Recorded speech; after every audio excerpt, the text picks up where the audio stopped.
ህይወታችንን ለመቀየር የሚችል በማንኛውም ሰው እጅ ውስጥ ያለን እድል ነው የምነግራችሁ ማለት ነው። ኦንላይን ቢዝነስ የመጀመሪያ ጊዜያቶች ላይ ትክክለኛውን አቅጣጫ እንዴት ማምረት እንደምንችል በዛሬው ቪዲዮ በዝርዝር እናያለን ማለት ነው። 5 ነጥቦችን ይዤላችሁ ቀርቤያለሁ። በመጀመሪያ ኦንላይን ቢዝነስ ምንድነው የሚለውን በዝርዝር እናያለን። ሁለተኛ ላይ ኦንላይን ቢዝነስ ለመጀመር ምን ያስፈልጋል? ሶስተኛ ላይ ኦንላይን ቢዝነስ ምን አይነት ናቸው? ምን ምሳሌዎችስ አላቸው የሚለውንም በዝርዝር እናያለን ማለት ነው። አራተኛ ላይ ምን ያህል ገቢ ማግኘት እንችላለን? ኦንላይን ቢዝነስ ላይ ምን ያህል ገቢ ማግኘት እንችላለን የሚለውንም በዛሬው ቪዲዮ እናያለን። አምስተኛውና የመጨረሻው ምን አይነት ችግሮች አሉ? ኦንላይን ቢዝነስ ላይ ምን አይነት ችግሮች አሉ? ምን አይነትስ መፍትሄ አላቸው? ኦንላይን ቢዝነስ ላይ ያሉ ችግሮችን በምን አይነት መንገድ መፍታት እንችላለን የሚለውን በዛሬው ቪዲዮ ዲስከስ እናደርጋለን ማለት ነው። What is ኦንላይን ቢዝነስ? ኦንላይን ቢዝነስ ማለት ኢንተርኔት ላይ ምርቶችን፣ አገልግሎቶችን የምናንቀሳቀስበት የንግድ ገበያ ነው። ለምሳሌ ኢኮሜርስ፣ ዲጂታል ዕቃ ሽያጮች፣ ኦንላይን ኮርስ፣ ብሎግ፣ ዩቲዩብ፣ ፍሪላንሲንግ አገልግሎት መስጠት፣ ግራፊክስ ዲዛይን፣ ዌብ ዲቨሎፕመንት፣ እነዚህ ምን ይባላሉ ማለት ነው? ኦንላይን ቢዝነስ የምንላቸው በእነዚህ ውስጥ ይካተታል ማለት ነው። በሁለተኛ ደረጃ ላይ የምናገኘው ኦንላይን ቢዝነስ ለመጀመር ምን እቃዎችስ ምን ማቴሪያሎች ያስፈልጋል የሚለውን ስንመለከት አንደኛ የቢዝነስ ሐሳብ ያስፈልጋል። ፍሪላንሲንግ ነው የምሰራው፣ ዲጂታል ዕቃ ሽያጭ ነው የምሰራው፣ ኦንላይን ኮርስ ነው የማስተምረው ወይስ ምንድን ነው የምሰራው? ዩቲዩብ ነው የምሰራው የሚለውን ቢዝነስ አስተሳሰብ ያስፈልጋል ማለት ነው። ስለ አንድ ነገር መምረጥ፣ ስለዚህኛው ነገር ነው ኦንላይን ቢዝነስ መስራት የምችለው የሚለውን ነገር መርጠን መግባት አለብን ማለት ነው። ለኛ የሚያስፈልገን ምንድነው? ስልክ ነው የሚያስፈልገን። ስልክ ካለን ኢንተርኔትም ያስፈልጋል። ከዛ ኮምፒውተር ወይም ስልክ ወይም ኮምፒውተር ያስፈልጋል። ለምንድነው? አብዛኛውን ነገሮች ኮምፒውተር ላይ የሚሰሩ ነገሮችን ስልክ ላይ መስራት ስለሚቻል በብዛትም ሰዎች የሚጠቀሙት ስልክ ስለሆነ ምንድነው ስልክ ያስፈልጋል ማለት ነው። ሌላኛው ኦንላይን ቢዝነስ ለመጀመር የሚያስፈልገው ምንድነው? ስለ አንድ ኮርስ የመማር ፈቃደኝነት ያስፈልጋል። ፍሪላንሲንግ ሰራለው ካለን ምንድነው ዌብሳይት ዲቨሎፕ እንዴት ማድረግ እንደሚቻል ለመማር ፈቃደኛ መሆን፣ ግራፊክስ ዲዛይን ኮርሱን ለመማር ፈቃደኛ ለመሆን በተለያዩ ፕላትፎርሞች ላይ እንደዚህ አይነት ስልጠናዎች ይሰጣሉ ማለት ነው።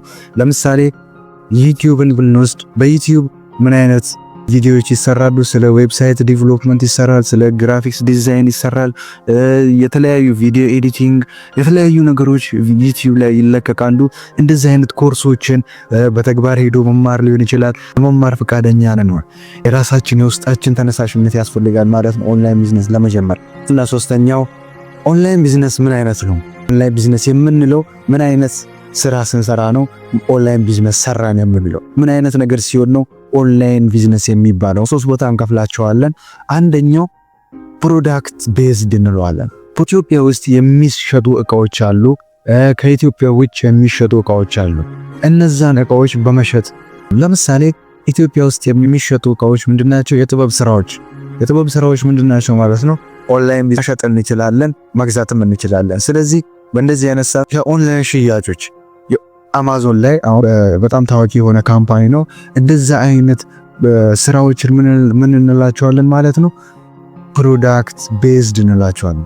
ሌላኛው ሁለተኛ ደረጃ ላይ የምናገኘው ሰርቪስ ቤዝድ የምንለው ነው ማለት አንድ ካምፓኒ መጥቶ እኛን አገልግሎት ይጠይቀናል። እኛ ደግሞ ኦንላይን ላይ አገልግሎት ስንሰጥ አገልግሎት ሰጠን። ሰርቪስ ቤዝድ የምንላቸው አፕወርክ ላይ ምን አይነት ስራዎች ይሰራሉ ከተባለ ብዙ አይነት ስራዎች ይሰራሉ። ፋይቨር ላይ ይሰራሉ። ለምሳሌ አንዱን ልትከስላችሁ። አንድ ካምፓኒ ድርጅት ይመጣና ምን ይለናል ማለት ነው? ዌብሳይት ዲቨሎፕ አድርጉልኝ ሊላችሁ ይችላል። ዌብሳይት ዲቨሎፕ ማድረግ የምንችል ከሆነ ለዛኛው ካምፓኒ ምን እናደርጋለን? ዌብሳይትን ዲቨሎፕ አድርገን እንሰጣለን። ምን ማለት ነው? አገልግሎት ሰጠን ማለት ነው። ከዛ ገንዘባችንን እንቀበላለን። እንደዚህ አይነት ስራዎች ምን ይባላሉ? ዌብሳይት ዲቨሎፕ ማድረግ፣ ግራፊክስ ዲዛይን ማድረግ ሊሆን ይችላል። ሶስተኛ ላይ የምናገኘው ደግሞ አፊሊየት ማርኬቲንግ። አፊሊየት ማርኬቲንግ የምንለው ምንድነው? አንድ ካምፓኒ ለምሳሌ አማዞን ላይ እንውሰድ።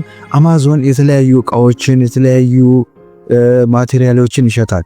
ስለዚህ ለምሳሌ አንድ ቲሸርት እንውሰድ። ለምሳሌ አማዞን ላይ አንድ ቲሸርት 300 ብር ነው ቢሸጠው ከተባለ እኛ ምን እናደርጋለን? የተለያዩ ቲክቶክ ላይ ቲክቶክ አካውንታችን ላይ የተለያዩ ፕላትፎርሞች ፌስቡክ ላይ ሊሆን ይችላል። ያንን ቲሸርት ምን እናደርጋለን? እናስተዋውቃለን። አማዞን በ300 ብር ሸጠዋል ያለውን እናንተ ደግሞ 500 ብር ሸጠዋለሁ፣ ይሄ ቲሸርት 500 ብር እንሸጥላችኋለን፣ ቤታችሁ ድረስ እናደርሳለን ብለን ምን እናደርጋለን ማለት ነው። ይሄ ቲሸርት በጣም ኳሊቲው ከፍተኛ ነው፣ እንደዚህ አይነት ነገር አለው ብለን ምን ማድረግ ነው? ማስተዋወቅ። ያኛው ሰው እኛን ለመግዛት ሲመጣ ምን እናደርጋለን ማለት ነው? እኛ አማዞን ላይ ሄደን በ300 ብር ያንን ቲሸርት እንገዛለን። ከዛ ምን እናደርጋለን ማለት ነው? ለመጣው ሰው ደግሞ ለኛ ለክላየንታችን ምን እናደርጋለን? በ500 ብር እንሸጥለታለን። እዚህ ላይ መሀል ላይ ያለችው ትርፍ 200 ብር ምንድነው ማለት ነው? ለኛ ትርፋችን ማለት ነው። እንደዚህ አይነት ስራዎች ምን ይባላሉ? አፊሊየት ማርኬቲንግ ይባላል ማለት ነው። ይሄኛው ምን ውስጥ ይካተታል? የኦንላይን ቢዝነስ ምን አይነት ናቸው ለምትሉን እንደዚህ አይነት ሐሳቦች አሉ ማለት ነው። እነዚህን ነው ኦንላይን ቢዝነስ ማለት የምንችለው እንደዚህ ስንሰራ ነው ማለት ነው። ሌላኛው አራተኛው ምን ያህል ገቢ ማግኘት ይቻላል የሚለው ነው። ዋነኛውና ብዙ ሰው ሊጠይቃቸው የሚችለው እኛንም ሊጠይቅ የሚችለው ኦንላይን ቢዝነስ ላይ ምን ያህል ገቢ ልናገኝ እንችላለን የሚለው ነው። በመጀመሪያ ጊዜያቶች ላይ ኦንላይን ቢዝነስ ላይ ትንንሽ ገቢዎች ነበር ልናገኝ የምንችለው። የምንሰራው ስራና የምናገኘው ገቢ ላይጣጣምልን ይችላል፣ የመጀመሪያ ጊዜ ስለሆነ ማለት ነው። ምን ማድረግ አለብን? በቀጣይነት የምንሰራ ነገር ከሆነ ዛሬ ነገም ከነገ ወዲያም ተደጋጋሚ የምንሰራው ነገር ከሆነ ኦንላይን ቢዝነስን ተደጋጋሚ የምንሰራ ነገር ከሆነ ገቢያችን ከፍ እያለ እየጨመረ ይመጣል ማለት ነው። ስለዚህ ኦንላይን ቢዝነስ ላይ ተስፋ መቁረጥ አያስፈልግም ማለት ነው። በየጊዜው እኛ እየሰራን በሄድን ቁጥር በየሳምንቱ በየወሩ በየአመቱ የምናገኘው ገቢ ምን ይሆናል ማለት ነው? እየጨመረ ከፍ እያለ ይመጣል ማለት ነው።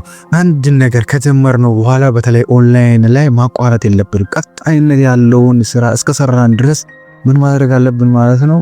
ብዙ አይነት ገቢዎችን ማግኘት እንችላለን ማለት ነው። ሌላኛው አምስተኛውና የመጨረሻ ያዘጋጀውላችሁ ምን አይነት ችግሮች አሉ፣ ኦንላይን ቢዝነስን ለመስራት ምን አይነት ችግር አለ የሚለውን ስንመለከት ምንድነው ማለት ነው? የኛ ማህበረሰብ ምንድነው ኦንላይን ቢዝነስ እሰራለሁ ስትሉት አያምንበትም። ምንድነው ከዚህ በፊት ሰርቶ ገንዘብ የሚያገኝ ሰው አይቶ ስለማያውቅ ምንድነው ማለት ነው ለእናንተ ተነሳሽነት አይሰጣችሁም፣ አይደግፋችሁም። ጎበዝ በርታ፣ ይሄንን ነገር ስራ፣ አዎ ይሄ ነገር ገንዘብ ያስገኛ፣ እንደዚህ ቤት ላይ ቁጭ ብሎ የሚሰራ ስራ እኮ አሪፍ ነው የሚላችሁ የለም። እንደዚህ አይነት ስራዎችን ጠንክረን መስራት አለብን ማለት ነው። ኢትዮጵያ ላይ ምንም አይነት ምክር አይሰጥም ስለ ኦንላይን ቢዝነስ። እንደዚህ ብታረጉ ገንዘብ ታገኛላችሁ፣ ዌብሳይት ዴቨሎፕ ብታረጉ ገንዘብ ታገኛላችሁ የሚላችሁ ሰው የለም። ግራፊክስ ዲዛይን ብትሆኑ፣ ኔት ማርኬቲንግ ብትሰሩ፣ ፍሪላንሰር ብትሆኑ፣ የተለያዩ ስራዎችን ኦንላይን ብትሰሩ እንደዚህ አይነት ገቢ ታገኛላችሁ የሚል ቤተሰብ የለም። ስለዚህ ኦንላይን ቢዝነስ በማህበረሰቡ ተገለን ነው የምንሰራው። ለምሳሌ ቤት ውስጥ ቁጭ ብለን የምንሰራው ነገር ከሆነ፣ በር ዘግተን የምንሰራ ነገር ከሆነ ይሄ ልጅ የሆነ ነገር ሆነ። ስለዚህ እንደዚህ አይነት ነገሮችን ምን ማድረግ አለብን ማለት ነው? ብሎክ ማድረግ አለብን። ለቤተሰቦቻችንም ቢሆን እንደዚህ አይነት ነገሮችን ኦንላይን ቢዝነስ ልሰራ ነው እንደዚህ ልሰራ ነው ብላችሁ መናገር የለባችሁም ማለት ነው፣ ኦንላይን ቢዝነስ ስትሰሩ ማለት ነው። ስለዚህ መፍትሄዎችስ ምንድናቸው ብለን ስናይ መፍትሄው እንደዚህ አይነት ነገሮችን አለመስማት ነው። በቃ ሰዎች የኛን አእምሮ ምን ሊያደርጉ ማለት ለጓደኞቻችሁ እንደዚህ አይነት ነገር ልሰራ ነው ብላችሁ አለመናገር፣ ለቤተሰቦቻችሁ አለመናገር። እነዚህ አይነት ነገሮችን ምን ማድረግ ማለት ነው? ብሎክ ማድረግ፣ ከኛ ጋር የማይሄዱ ነገሮችን ማቁረጥ ማለት ነው። ስለዚህ እነዚህ አይነት ነገሮችን እንዴት መፍታት እንችላለን ስንል የዩቲዩብ ቪዲዮዎችን በማየት የተለያዩ ኮርሶችን በማየት ምን ማድረግ እንችላለን ማለት ነው? ስለ ኦንላይን ቢዝነስ ማወቅ፣ ከዛ ኦንላይን ቢዝነስን ራሳችን ተግባር ላይ ማዋል መስራት እንችላለን ማለት ነው። የመጨረሻውና ቲፕ ብዬ ያስቀመጥኩላችሁ ምንድነው ማለት ነው? ኦንላይን ቢዝነስ ማንኛውም ሰው መስራት የሚችለው ነገር ነው። የትም ሀገር ሆኑ የትም ቦታ ሆኑ ኦንላይን ቢዝነስን መስራት ትችላላችሁ ማለት ነው። ዩቲዩብ ቪዲዮ ላይ ሄዳችሁ ሰርች ማድረግ፣ ለምሳሌ አንድ አፕወርክ ላይ ምን አይነት ስራ ይሰራል፣ ምንድነው የሚሰራው ካልን ዩቲዩብ ላይ ሄደን አፕወርክ ላይ ምንድነው what is አፕወርክ ምንድነው፣ ምን አይነት ስራ ይሰራበታል የሚለውን ጥናት ማድረግ ያስፈልጋል ማለት ነው። ቪዲዮን እስካሁን ከተመለከታችሁ አመሰግናለሁ። ቻናሌን ሰብስክራይብ፣ ላይክ፣ ሼር ማድረጋችሁን አትርሱ ማለት ነው። በቀጣይ ቪዲዮ እስከምንገናኝ ድረስ ቻው።